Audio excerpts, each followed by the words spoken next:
real estate surface area sounds like, oh, you're just helping people make big purchases. But for me, at least, the home is where the heart is. You know, it's where you do your suffering, it's where you do your healing, your growing, where you can come and just reflect if you are in that mindset, and it matters your living space, and that's how deep of a connection I want to make with other people. And I feel like right now real estate sounds like the best way to go from here.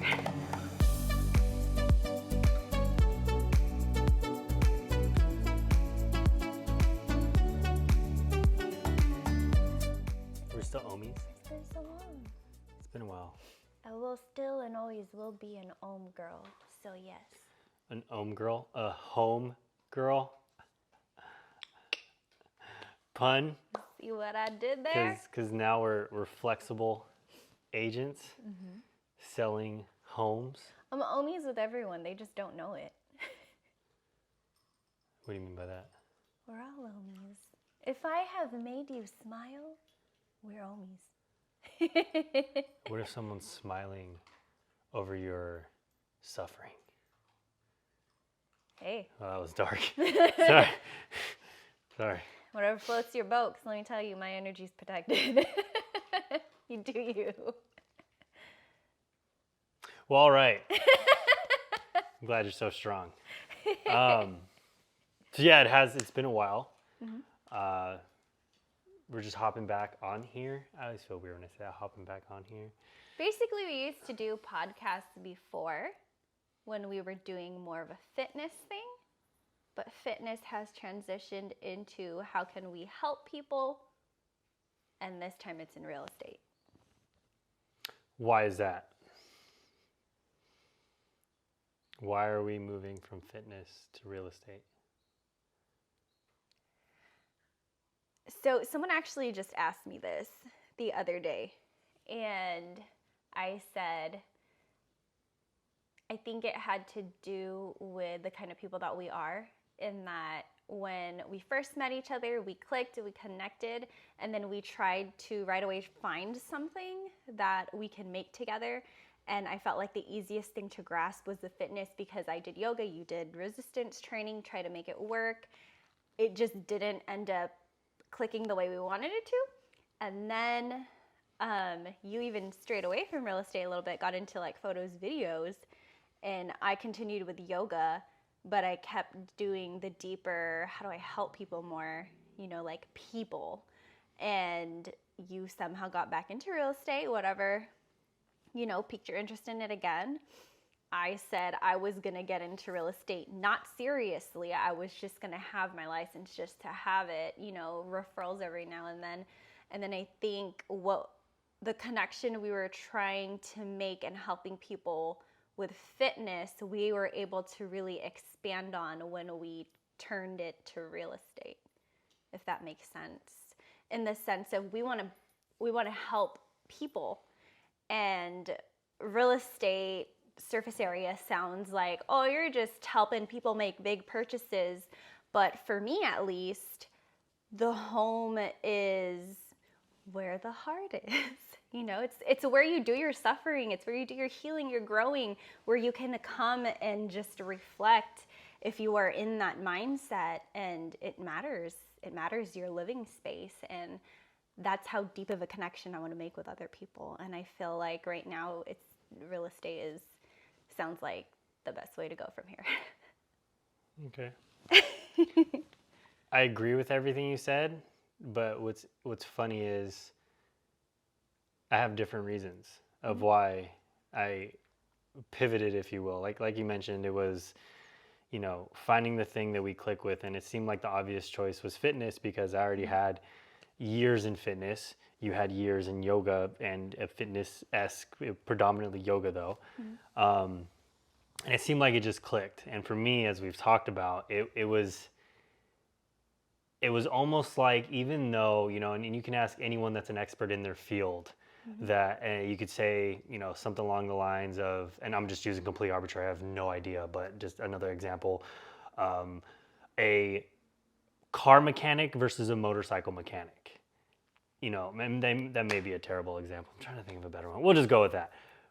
The point I'm trying to make is, although mechanics, they're both motorized vehicle, they both have two wheels, the systems and the structure of, I don't know, the engine, I'm assuming is very different. And when we started this fitness yoga thing, I don't want to say philosophy, because it was the brass tacks seemed the same, but the avenues to get there, at least from my perspective, seemed like we had almost differences. And in my head, it was hard for me to envision exactly where that would go. That makes sense.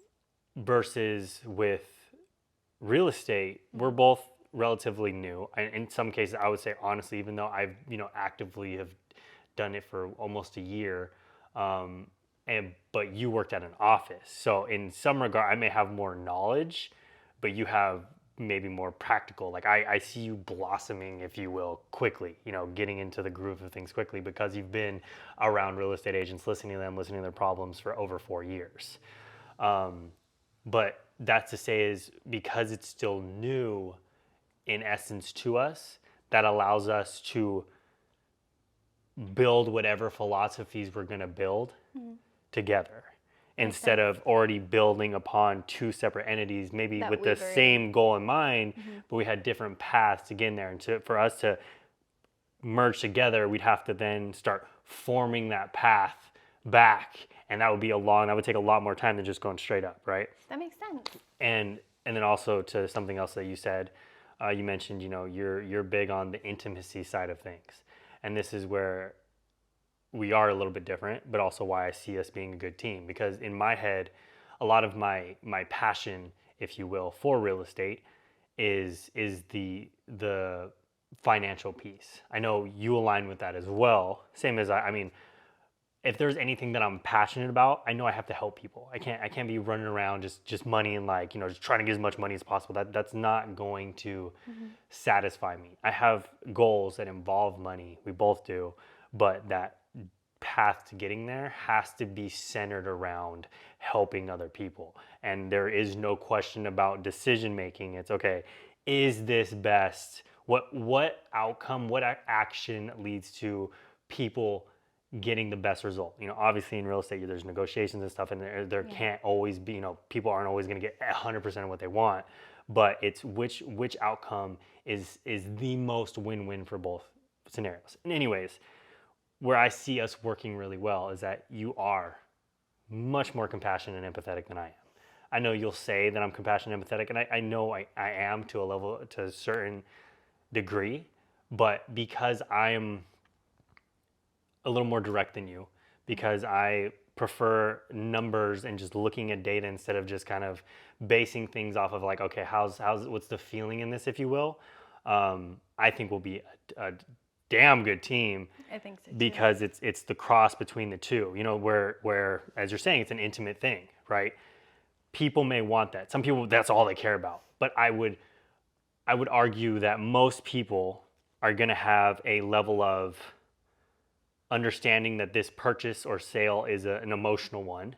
And some people are just going to be like, I want what makes most sense for my pocket.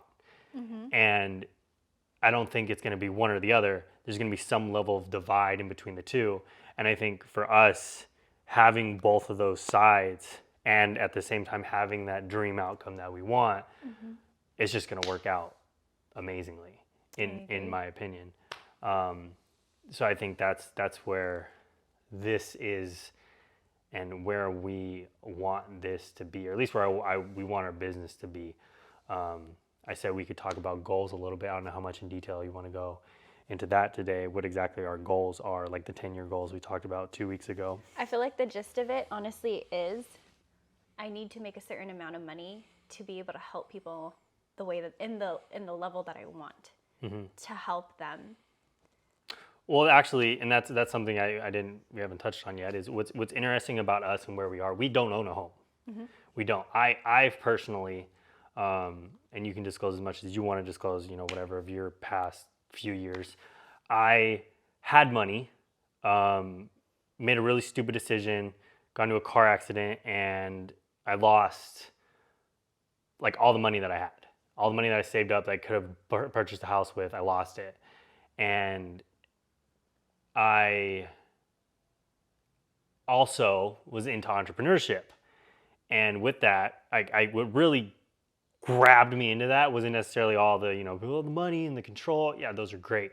But it was just the time with my daughter and being able to, maneuver my time in a way to where 90% of the time it was conducive to when I had her. And that's realistically what just getting me deeper and deeper in the hole. Why I don't have a house? Why I'm more broke now is because of that. And then, I mean, the issue of trying to figure out exactly which way I was moving, and that can be a topic for another podcast. We're not going to go down that. She'd probably love that. But money wise, right? Again, like I said, we have to be helping people, but there is, I didn't know if you wanted to touch on, because we kind of talked about like where we wanted to live and things of that nature. And we did just this morning. And I know for me, something that you said 2 weeks ago that I wasn't huge on, but as I think about it more, I really want a place to where your family and my family can come together, Christmas, whatever. And it's an absolute like dream to own that. And they get to enjoy it, and we just get to kind of sit back and feel grateful for our ability to provide this for them. Yeah. And that's our biggest goal. Like, we were looking at homes on the beach, and honestly, I just realized I went off track a little bit. Going back to what we were saying, we don't own a home. That's why this is also great, because fitness and yoga wise, we were, we already kind of had our space in it. This, we have the knowledge, for sure. I mean, you're going to be taking your test within the next month. I soak up knowledge really well, and I've been learning about real estate for maybe like 4 years. Again, Bigger Pockets, if you're not familiar with them, it's a real estate investing platform. And I've, no different than fitness podcasts. I would say I've probably at this point still listen to more fitness podcasts, because I would say it's over 10,000 hours for sure of just engaging with fitness material. But real estate is close to that. It's really close to that. Real estate, business, finance, like just real data analytics, and like getting to the riches, if you will, in real estate. I've spent a lot amount of time in that. Yeah. I've read more books on real estate than I have in fitness, for sure. So it's cool that we're in this place where we have all this information and we're getting ready to execute. Yeah. But it's the beginning. So while we're helping someone, because my original view, the original thing that I'm thinking upon is, how do we help the average person, the average renter, the average person that does not own a home now, not only understand the benefits of home ownership? And I don't like to use the word understand, because a lot of people do, and it can get kind of annoying hearing, real estate agents like, oh, pay your landlord's rent. Like, I do that, and like, because it's true, and sometimes you feel like people don't know, but they do know. And it's just like anything else, just like fitness, you have to make the sacrifice. You have to be willing to look, okay, sorry, I'm not going on that bougie vacation for my birthday, because I would rather start this process of owning a home so that my kids have more options in the future, instead of me having a better future now, or even myself 5 years down the road. Exactly. But anyways, us being in that position. I actually love that. I love that we're in that position, because with the whole being able to adapt and learn a lot of new things, and I'm very confident that we can build together in something like this. Mm-hmm. And that it's not, like you said, not just to make money, but just the way that we look at the world already. It makes me excited, because in helping people, I feel like the most successful or efficient way to help someone is to be able to relate to them. You want to be a homeowner? We want to be homeowners. We're literally on that journey right now. And I'd love to someday say, when we do finally own our first home, hey, here's how we did it, and we're recording it from where we are. We don't want to be in the spot we're at. We currently are trying to save whatever we can. We currently are saying no to a lot of, things that people invite us to, what the average person does in their free time.